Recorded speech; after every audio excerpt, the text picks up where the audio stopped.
What up, y'all? It's Devin the Don from Mtg. Tommy Two Shots, Vinny Big Butts, Paulie Donut Face, and previous season for New Capenna is over, and that's why you're getting all these weird like mafia name jokes. But that means that we get to transcend into my favorite part of each quarter, and that is list season. And I'm especially excited for this one because we get to do my favorite list of each season, and that is the top 10 sleepers, the underappreciated underdogs that have gone under the radar and they're right under your nose. Hey, Jerry, are we sure that series of underpuns just now wasn't a little too, like, I don't know, good mythical morning for the channel?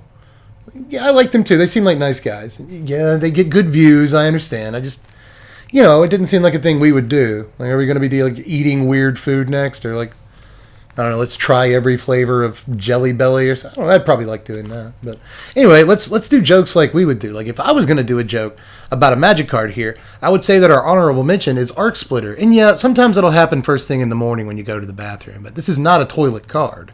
Now, Arc Splitter actually looks interesting. What, Jerry? Yeah, it's a scatological joke. It'll be fine. You can do like one of those in a video and it's okay. If that one was too much for you, you're going to hate one a little bit later on down the line. Just you wait. But can I talk about magic cards? I do my job? Thank you, Jerry. We got to stop doing these like off-camera Jerry cameos. You got to show up every now and again, all right? But anyway, back to the magic talk.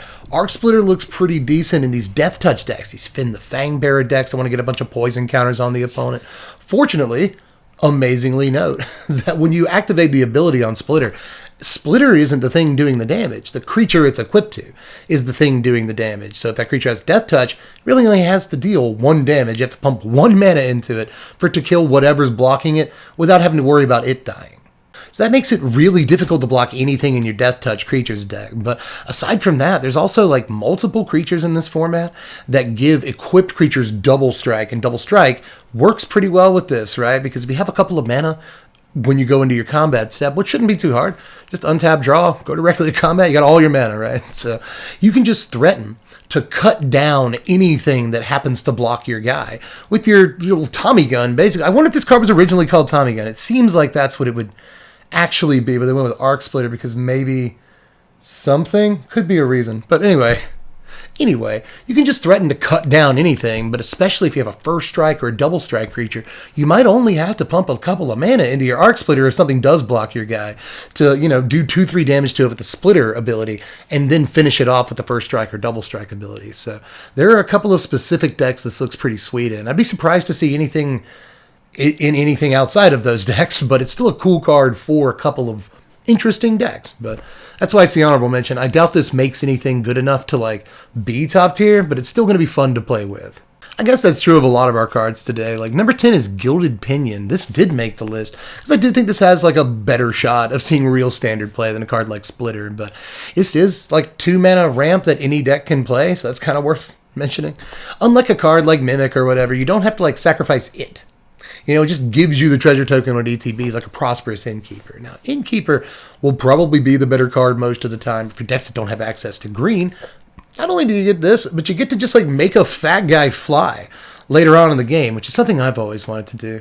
I'm a fat guy. I want to fly. But since I'll never be able to live that dream, I guess I could live the dream of getting a treasure token on turn 2 with this and then casting a fatty ahead of schedule and just throwing this thing on at the next turn to give it flying. That actually doesn't seem like the worst thing in the world, right? Like you're probably going to be using the mana to ramp into like a big dude anyway. Maybe a planeswalker or something. But as long as you ramp into like a 5/5 guy, being able to then give it flying on later turns is pretty good little value on this thing, and it's relatively cheap to equip too. So I don't know, there's a lot that I like about this, and I think that flying, just like you get a treasure token on turn 2 to ramp and fix your mana and whatever, but then just like random flying on whatever you want for the rest of the game is actually very good value. Don't just forget the card exists, put a pin in it.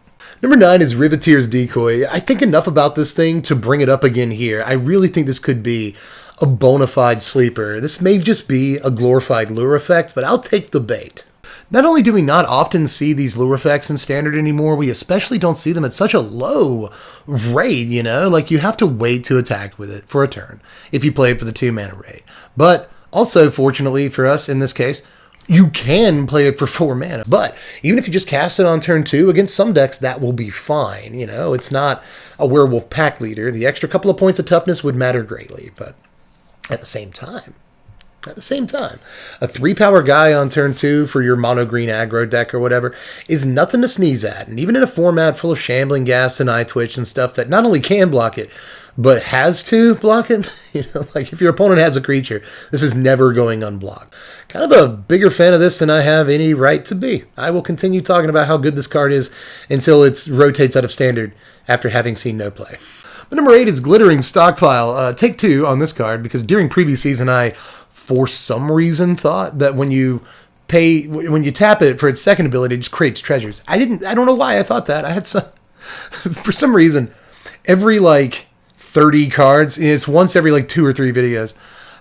During a lot of spoiler seasons, I have a weird brain disease, and I don't know why I interpret a card the way I do. Thanks for still coming to me for spoiler content, knowing full well that's going to happen. I think that's why some of you still come. But this is one of the only cards this spoiler season that I just completely somehow misinterpreted. I don't know how. But this doesn't create a bunch of treasure tokens for you. Also, this bugs me. Let me throw this out there. It's a treasure, but it doesn't appear as though it's a treasure you can just tap for mana and sacrifice it. Most treasures do that, but this doesn't, which is neat. But you can tap it for red. And after you've tapped it enough times, it's just going to create 3, 4, 5 mana. I would posit that even when this thing only taps for 2 mana, still probably good. Still probably kind of fine because it still ramps you by 2 mana. Even if you don't have anything to use the mana from the first ability for, you're still going to tap it every turn.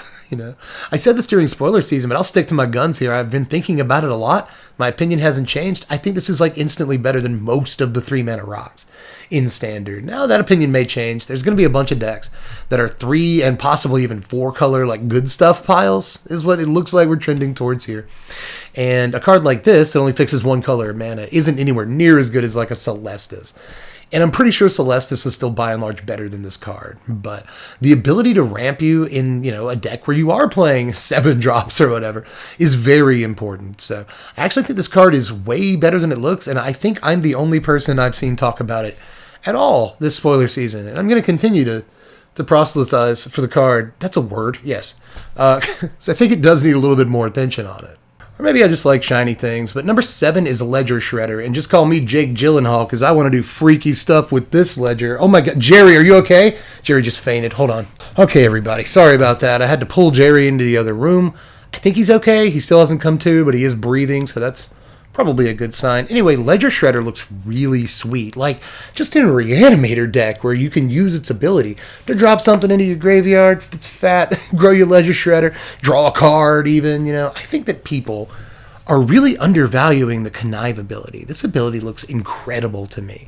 Even in a format without good reanimation spells or targets, even in a format without Flashback or Disturb or any of the many things that we can do messing around in the graveyard right now, even in a format without all that. I think Connive is a sweet ability, just drawing you a little bit further into your deck, churning faster, getting you the card you actually need for any given situation, and growing the creature at the same time, so long as you dunk a non-land, So this card just looks like a good rate for 2 mana, pretty much no matter what. But once you throw in Flashback and Reanimation and all the things this card can be a key 2-drop for, I think you're really talking. The thing can grow to 4 power relatively easy over a game if you're casting spells quickly enough. And honestly, it gets even bigger than that over the course of most games. But 3 or 4 power should be very easy to get this thing to in a lot of situations, especially if you're churning with it to get to even more cards that draw you cards that are cheap to cast and allow you to multi-spell in certain turns. This thing just kind of facilitates itself if you're drawing the right things with it. So there's that. But, once you can also make use of the cards that you're throwing away with it, and it's getting bigger the entire time, and it flies, just what do you want out of a Magic card? I know that it takes a little bit to enable this card, but the enabling in it of itself is fun. Number 6 is Even the Score. I think this card is really sweet. And again, I think I'm the only one I've really heard talk about it. I haven't had very good internet all season. I still don't have good internet, but we're getting brand new internet from AT&T, hashtag not sponsored, on Wednesday, and it's apparently going to be 4 times faster than the Cox internet. Dude, Cox said that we had internet back. The other day we woke up and like, you have the internet back. We didn't. We canceled service. Anyway, you don't care about that.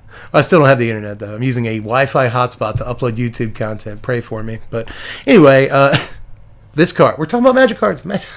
Why my favorite thing to do. Why don't I do it more often? Even the score is basically like a stroke of genius, but better, but also worse. It's not as easy to cast as a stroke of genius. You know, you probably just play it. Let me say this. I was about to open my fat mouth and say, you probably just play it in mono blue. That's not true. Come on, man. People play like Goblin Chain Whirler in 3-colored and Jund decks back in the day. People right now play, you know, these Invoke cards. These cards cost 4 pips of 1 color in like 3-color decks in Standard, and we don't even have Triomes yet. We're going to get Triomes in this set. So, like, it may be super easy to cast this in a 3-color deck coming up, and it might be worth it to do so. I think there's probably better, like, card advantage spells for blue mages, all in all, in Standard, but on the rare occasion where maybe you're in the control mirror and your opponent does draw the 4 cards, springing this on them feels, it's going to feel good. It's going to feel so good. But even in the occasions where you have to pay full price for it, you pay 3 blue and then like 4, you know, it's just going to feel like a Sphinx's Rev. Yeah, it's not going to gain you the life, and sometimes the life gaining was important on Sphinx's Revelation, but it's still like functionally, in a lot of ways, a Sphinx's Rev. The most demoralizing part of a Sphinx's Revelation was the opponent drawing 4 cards super late in the game, and you have, like, no cards.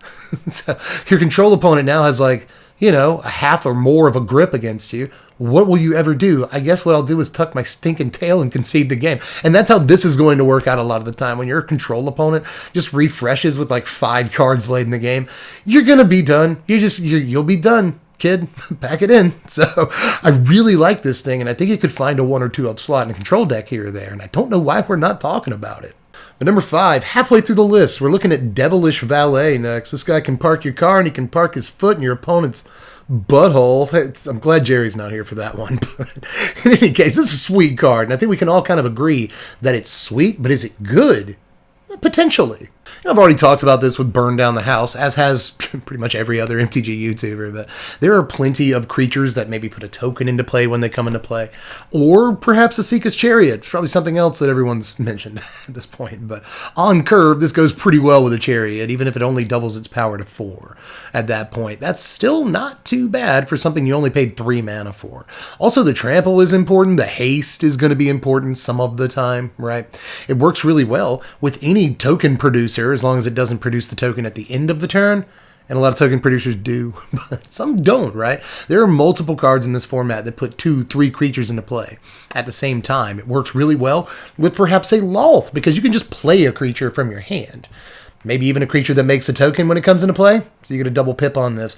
And then you make the spiders with your Lolth. Suddenly you played with 3-4 creatures in a turn, and it wasn't even that hard. So this is actually a pretty sweet little dude. Also works with stuff like Sedgemoor Witch to interesting effects, right? Because you'll create the token with the witch, and then, you know. So there's a lot of cool things that can be done with this card in Standard. And even though it's probably not destined for anything crazy, I do think there's a real possibility that this card is much better than we think it is. Also, pro tip, if you go to like a fancy hotel or something, and the valet is a literal devil, like red guy with horns and stuff, probably don't drop your car off. Just throwing that out there. But number 4 is Sanctuary Warden. This little lady. Big lady? Is this a giant woman? I think it might be. This is a really cool looking magic card to me. I think, too, that it could have competitive viability. Usually 6 mana cards have to be like incredibly good to see even Standard competitive play, but the thing is, here's my counter argument. This card might be that good. A pair of shield counters is no joke. I mean, it's not hexproof and it's not indestructible, but functionally, it's going to be really, really close to those abilities a lot of the time. So just the 2 shield counters, and like even if you want to take one immediately off of it, it still has a shield. It's still a giant flyer with a shield counter. And you also get to draw a card. So it immediately replaces itself. And you also get a dude, in case you wanted a 1/1 dorky guy. And you might, right? 6 mana for a large flying woman who also gives you a small little dude and a card is probably pretty much exactly right. And also, I don't even know if I caught this during previous season. It's when she attacks, too.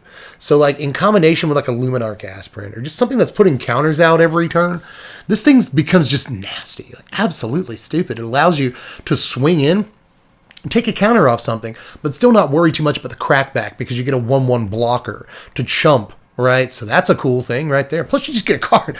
You get a card in your white deck, whether it's green, white, black, white, whatever. And that's also very good. So I just think that even though 6 mana is a ridiculous rate for almost anything in Standard, and the card has to be unbelievably good, almost win the game on the spot good. And this doesn't do that, but I still think that it's protected enough, and it gets you enough advantage too, that it's a good reanimation target. It's not a great control finisher, but it's still worth paying the mana for a lot of the time, I think. And in like a Selesnya ramp deck, you might not mind playing this either. I just don't see a lot of downsides to playing this, and even if you don't draw a card immediately off of it, 2 shield counters. 2 shield counters is tough to deal with because, you know, giant flyer. I don't know, just what's to not like about this card. The casting cost is the only thing not to like about it, and in a lot of ways I'm more than willing to pay it. The card has truly imprisoned my heart. But on to the top 3, really? Yeah, number 3. My favorite Mortal Kombat character. Let's look at Jaxus the Troublemaker. Now, it's not that Jaxus isn't seeing like any talk on the internet, because he is. People are talking about this card, but it is not any kind of talk that takes itself very seriously. Kitchen table combos, Commander, you know, sometimes Commander Infinites and stuff like that. There's a lot of fun stuff to do with this card. And hey, I like fun stuff. But this video is mostly about cards that you might think would be available to play in competitive Magic, but it turns out they're actually really good in that space, and this I think actually fits the bill. We've already seen Fable of the Mirror Breaker do some real work in Standard, and I think this could do all the same things that card does as kind of a backup to it, as kind of, you know, copies 5, 6, and possibly 7 of a Fable of the Mirror Breaker. And in a lot of ways, this is going to be better some of the time. You know, late in the game, when you draw this off the top of your library, you can just go ahead and do the thing. You don't have to like wait 2 turns and then another turn for it to not have summoning sickness, and then you get to copy the guy. Jaxus can just come down late game and immediately copy a thing. And then you draw 2 cards, right? You got a card when Jaxus dies, you got a card when the copy dies, you got some value off the copy entering the battlefield, because if you're doing the same thing that people are doing with Fable of the Mirror Breaker, you're playing Jaxus very likely with Blitz, maybe not, but very likely with Blitz, and you're copying, you know, perhaps a Bloodthirsty Adversary or Blood Tithe Harvester, you know, one of these cards you can get amazing extra value off of. A Blood Tithe Harvester, the copy has haste, so you can immediately like kill something if that's what you want to do. You can swing with the Harvester, keep the blood token, draw some more stuff later, whatever you want to do. But you'll draw the card when the Harvester dies. Even if you sacrifice the copy of Blood Tithe Harvester to kill a guy, then you'll still draw the card, and that's like unbelievable, right? So I think the Jaxus like actually does have work to do in Standard. It's not all a meme. I think this card is very real. Number 2 is Halo Fountain. I wanted a chocolate fountain at my wedding. This looks way better. This is a party right here, but the card, the text on the card, really, really sweet. So look how many things that it does. And it can give your creatures like a form of pseudo-vigilance. All of the abilities can be used at instant speed, which is sweet. You know, you can draw cards off of this and make guys. You can use the guys that you've made to then draw cards, and then you also win the game. But I really don't think that's going to happen very often. If you have like 15 dudes out, especially 15 dudes that attacked and can now untap, you probably won. Like, I'm pretty sure you win the game regardless, but you know, maybe there's a funky way of tapping all your guys down and then winning the game that way. But again, you have 15 dudes out, probably win the game one way or the other. Likely, right? It's not guaranteed, but probably. I'm not even worried about the winning the game thing, though. Even if that only happens like 1 out of every 100 games, it's cool, but it's not the draw of the card, right? The draw of the cards is drawing cards, but also it's a creature factory. So long as you have a dude to untap already, you can make more dudes. And as long as you were able to make 1 dude with the card, it's very likely you can make more dudes, you know? Even if you have to like swing in with the one guy, he gets blocked. Well, after he gets blocked, you just untap him, make another guy. You know, it's like, it could work. Maybe you have things with like Alliance that proc when a creature comes into play, so there's a reason to do that, right? So, I don't know, just a sweet little thing right here that I will always pay attention to. I will always pay attention to a reasonably cheap. 3 mana usually won't do anything the turn it comes into play, which kind of sucks. But hey, if you save it till turn 4, it can immediately make a guy after your attack step, right? If you save it till turn 5, it can immediately draw a card after your attack step. That's all good. So sometimes it'll do something the turn it comes into play, but on curve it usually won't. That said, though, anything that like, oh, you can make dudes and draw cards, like, you've got my attention. The card is actually sweet. As a matter of fact, I like this fountain so much, I'm a little wet already. Jerry's not here. I can say whatever I want. Number 1, is going to surprise you, I think. Or maybe it won't. It's Stimulus Package. I could probably make a joke about this thing's name too, but I think I've filled up YouTube's risque meter on this one already. But this is just a sweet card, man. It's a ramp thing, an explosive vegetation, a 4-mana thing that ramps you by 2, which is already like semi-playable. Also, fixes your mana, puts 2 artifacts into play. That could matter for a deck or 2 here or there. I haven't said the words Dragon Spark Reactor in this video yet, and I feel like I always have to stop myself. I have to control myself from just bringing this card up all the time. But I guess it puts 2 artifacts in your play for your reactor. But anyway, enough. I've said it. I've satisfied my quota for this video. I've said Dragon Spark Reactor, but that's not even like the thing that's cool about this card. Fixing your mana in these like 3-color good stuff sort of rampy decks is going to be kind of good. And like in these Naya decks that really care about tokens, play Wedding Announcement, Stensia Uprising. Like I want to build this deck. It's just like the tokens deck, that plays this. You can ramp into cool stuff if you want to. You can ramp into using like, expensive activated abilities on certain cards in Standard. That's kind of nice. I just can't tell you how many times as a guy that's played like multiple different kinds of treasure decks that you just end up with like no cards in your hand and like 5 treasures on the battlefield.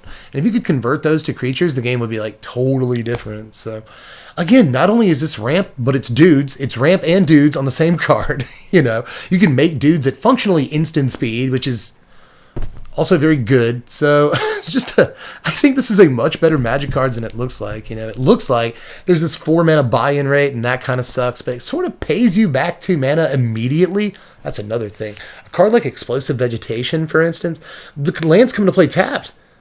This, you just get treasure tokens. That's actually kind of sick. So I don't know, immediately paying you back, ramping you by 2, making dudes, even when you pop treasure that like you didn't get off of this thing, like just a sick Magic card here. And yeah, I know that it's either ramp or dudes. It's not just like make a dude whenever you pop a treasure token. That would be completely righteous or unrighteous. But this, sometimes, you'll have to choose between ramping into that big guy or making a couple of blockers, but you'll like that you have the option. 4-mana cards have to be typically quite good to see play in Standard, and I think this actually hits the mark. Not everyone will agree with that, but I think this card does just enough. And enough different things, too, that it's worth playing. But that is all of the sleepers. Let me know if I missed any interactions with the cards I did talk about, or if you think that there are bigger sleepers than this, or cards that even I may have missed in trolling and like, I mean trawling like you do like when you're fishing, not trolling like online, but like trawling the set for, playables that maybe no one noticed. If I missed something, let me know down there in the comments section. And remember, we're also doing the top 25 cards in the set this week, so maybe some of the things you think might be sleepers actually made my main list. So we'll see a little bit later, but in between of those videos, this and the top 25, we're going to be doing the pre-release guide. That should be out Wednesday evening or Thursday morning. So look out for that one too. It's going to be the biggest pre-release in a long time. So if you want a pre-release guide, I've got you covered a little bit later this week. So make sure you're subbed to the channel to get all that content when it comes out. And do me a favor, like this video if you can find the time. You can also check me out on twitch.tv/SBMTGDev as soon as I get my internet back. Should be Wednesday, just letting you know. So by probably Thursday night, we can do a stream. So just, hey, we're coming back. Strictly Squad. We're coming back, everybody. Just get over there. Follow me on Twitch. And aside from that, check me out on Patreon. It's $1 a month to vote on content. And we're getting to the point where voting on content's important. What lists do you want to see? What other stuff? What decks do you want to see is probably the most important thing. And you can affect those things by giving $1 a month to the channel and making things a little bit better around here. And just kind of making sure that I can pay my rent and stuff. So that'd be really nice of you if you wanted to do that too. But you can also follow me on Twitter at SBMTGDev. Links in the description to the things I've just talked about here. Not the worst self-promotion in the world. I'm getting better, and that kind of scares me. But anyway, I didn't even need Jerry for the self-promotion. It's the last Jerry joke of the video. But anyway, I'm done for this one. Just let me know how you felt about all the things down there in the comments section, and I'll catch you cats later. I'm Deb from the place. Thanks for watching here, wizards. You spread love and you be kind here. You do it. You spread love and be kind, everybody. When you go out, when you leave your house, and even when you're in your house, just be nice to people. It's not hard. Why don't you want people to be nice to you? Why am I going on? Spread love and be kind.